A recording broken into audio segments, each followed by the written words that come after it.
Kalau untuk sudah lama dia sendiri, ada jenis yang sama masuk, biasanya sih diintervensi biasanya. Ekornya juga panjang biasanya seperti itu. Kemudian kalau yang ini daun, ini kura daun. Ini leher panjang rugosa. Mungkin saya luruskan ya untuk teman-teman yang biasa menyebutnya ini Siben Rocky. Siben Rocky. Biasanya ini kalau di pasaran umum disebut Siben Rocky ya. Untuk kura-kura leher panjang Siben Rocky biasanya seperti itu.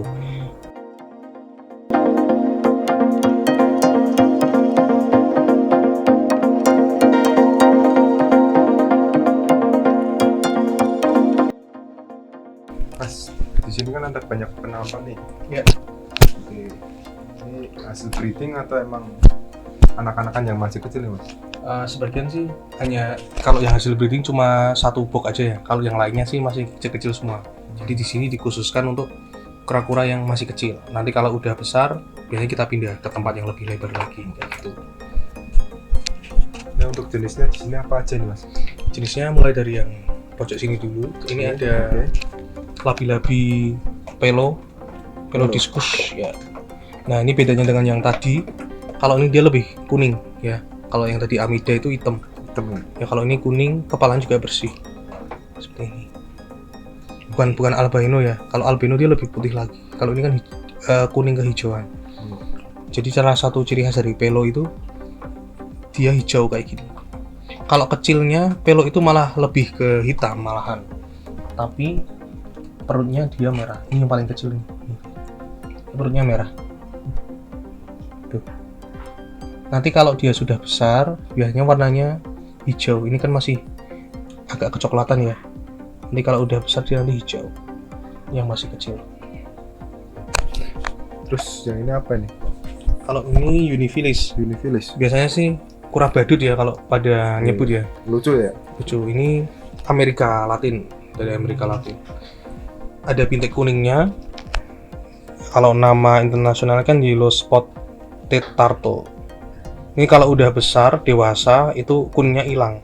Jadi fusi sama warna di sekitarnya. Biasanya ke warna orange sih biasanya. Tapi kalau masih kecil, spot kuningnya masih kelihatan kayak gini. Jadi karapasnya hitam, kepalanya ada bintik-bintik kuningnya. Biasanya kura-kura badut memang. Kura-kura badut.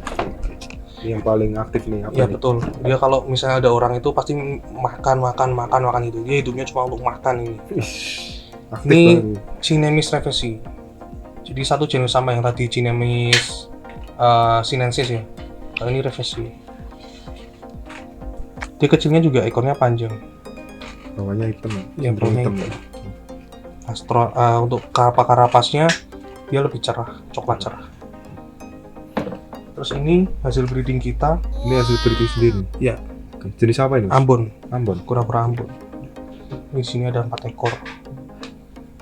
Baru netes kemarin sih ini. Ini usia berapa bulan segini? Ada yang 3 sampai 1 bulanan. Mungkin beberapa masih ada yang masih minggu sih, belum ada 1 bulan. Ya. Itu yang itu apa tuh? Kalau ini Malayamis subtri juga. Mekong snail eating. Ini juga sebenarnya beberapa dari penghobi juga biasanya salah sebut. Biasanya yang disebut itu Malayamis subtri juga, tapi sebutannya itu Malayan snail eater. Sebenarnya nama aslinya kalau yang subtri juga ini itu Mekong. Kalau yang Malayan itu yang jenis satunya lagi. Kalau yang di pasaran ini dari Mekong.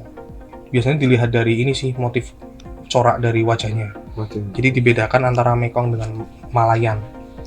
Kalau jenisnya sih subtri juga ya, Malayamis subtri juga. Kalau nama umumnya Mekong snail eater, bukan Malayamis. Dia juga pemalu, tipenya pemalu. Dia pemakan keong. Kenapa namanya snail eater?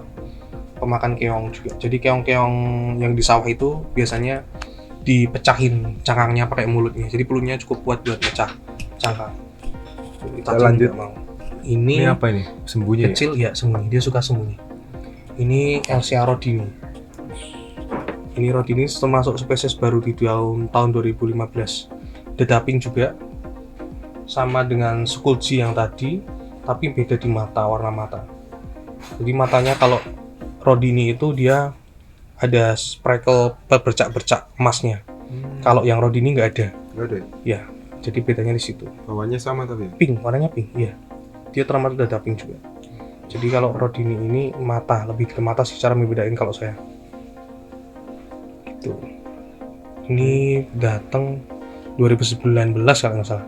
Kalau nggak 19, 20. Saya Masih lupa. baru di sini berarti. Betul. Ini Yang apa nih? hybrid. Hybrid? Hybrid itu berarti eh, silangan ya, silangan beda spesies ya. Dari spesies apa aja nih? Ini hybrid ya, hybrid antara res dengan yellow belly. Bedanya dengan yang res, biasanya kalau hybrid itu titik di plastron itu lebih lebih sedikit daripada yang res murni. Kemudian untuk warnanya juga, kalau untuk yang hybrid biasanya kuningnya lebih lebih keluar karena mungkin ikut dari yellow belly-nya, tapi ya nggak semuanya sih. Kemudian bisa dilihat dari corak yang ada di samping, corak merah yang ada di samping. Ini pasti ya nggak ngeluarin ya. Biasanya kalau hybrid itu untuk corak di sampingnya itu beda dengan corak merah yang ada di res murni. Kayak gitu. Kalau yellow belly-nya sendiri kita belum punya. Kalau yellow belly itu dominan kuning ya. Kemudian di plastronnya ini lebih dominan kuning. Jadi titik-titiknya kadang cuma 1 atau 2 atau hampir semuanya itu kuning seperti itu.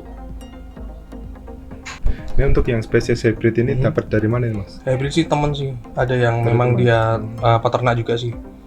Mungkin kalau saya ngambil hybrid ini unik ya. Dia silangan 2 spesies berbeda, jadi ya untuk punya aja sih kalau ini sih. Tapi ada rencana untuk breed sendiri atau gimana? Kalau ini sih mungkin ya enggak ya. Saya lebih suka breeding itu yang spesies murni sebenarnya. Pure ya? Ya bukan pure ya, bener pure. Jadi nggak hybrid. Kalau hybrid itu ya sebenarnya kalau untuk saya sih mengurangi keanekaragaman genetiknya, jadi kotor ya genetiknya ya. Tapi ya itu juga nanti dipikirkan nanti karena keterbatasan waktu juga. Gitu. Oke. Lanjut ya, Mas. Satu lagi Satu berarti lagi ini dada merah. Dada merah ya? Ini juga Agresif agresif ya? juga ya. Dia pokok kalau ada orang dekat sini tuh pingnya makan gitu. Kayak yang di kolam Makanya tadi banyak nih. sekali soalnya. Kenapa? Kayak yang di kolam tadi Betul, itu ya? sama.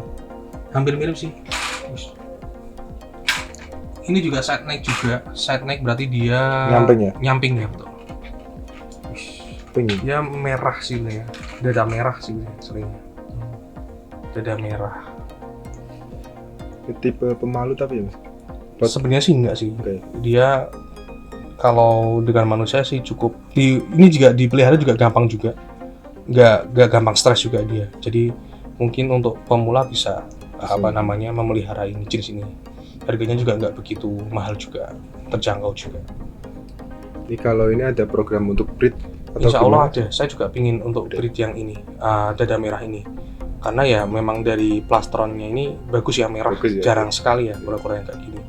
Bentuknya juga bagus. Kalau ini Papua ya, jadi Papua. Ini dari Papua. Ya, makanya Papua itu sebenarnya kalau saya amati itu banyak kura-kura yang bagus Bagus. dan cuma ada di situ. Jadi ya termasuk bangga juga kalau misalnya nanti kita bisa breedingnya. Kayak gitu.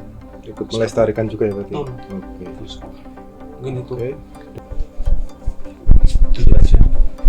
Di sini kan ada 2 ekor, Mas.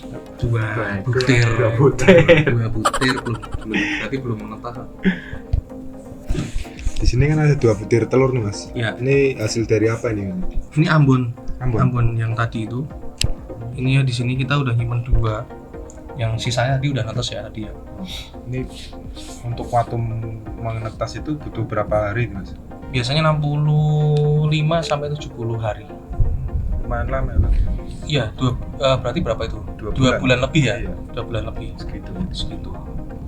Untuk medianya apa aja nih, Mas? Kalau saya di sini pakai pasir malang. Pasir malang. Pasir malang. Tapi kalau umumnya kan pakai perlit ya, perlit vermiculit gitu. Kalau di sini karena nggak ada perlit dan vermiculit, kita pakai pasir malang. Intinya kalau menginkubasi itu yang dibutuhkan suhu dan kelembapan ya, terutama kelembapan sih.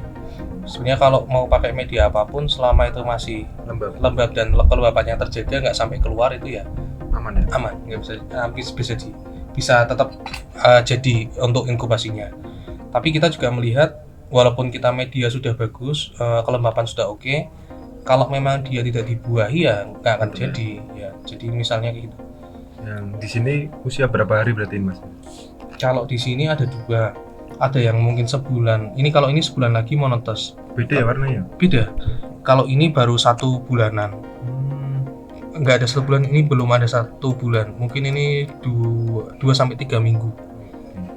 Ini mungkin nanti Berarti neluri orang secara langsung banyak. enggak banyak. Kalau Ambon dia 1/1. Kalau di sini itu jaraknya sekitar 1 bulan. 1 bulan dia nelur lagi, 1 bulan nelur lagi. Terkadang sekali nelur 1, kadang sekali nelur 2 gitu. Tapi terus menerus itu. Terus menerus selama 2 tahun ini terus menerus. Itu kalau tipenya Ambon ya. Kalau untuk tipenya Brasil atau Restadi yang Beda pura-pura lagi. Brasil itu biasanya sekali nelur itu bisa 6, 9, 10 Lebih banyak. lebih banyak. Jadi beberapa jenis itu bisa beda-beda cara mengeluarkan telurnya. Gitu. Salah satu ciri fertil ya kayak gini. Beberapa kura. Salah satu ciri fertilnya ya kayak gini. Biasanya kita candling. Candling itu berarti melihat yang ada di dalam telur menggunakan cahaya. Kelihatan nggak, Mas? Kelihatan itu ya. Ini namanya teknik candling. Candling itu kalau di kura biasanya 1 sampai 2 minggu setelah telur keluar. Kalau fertil dia ada urat merah. Ya, ini juga. Ini kalau udah lama kayak gini. Ini nanti sebulan lagi sih netes.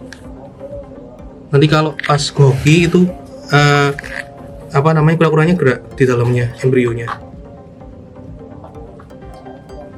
Nah, ini kan pertanda dia udah berkembang besar ya. Jadi telur yang masih baru dan telur yang sudah lama itu warnanya beda. Oke, terima kasih Mas Argo. Sama-sama. Ya. Sudah diberitahu nih seputar kura-kura air ya. Ya. Cukup sekian untuk video kali ini.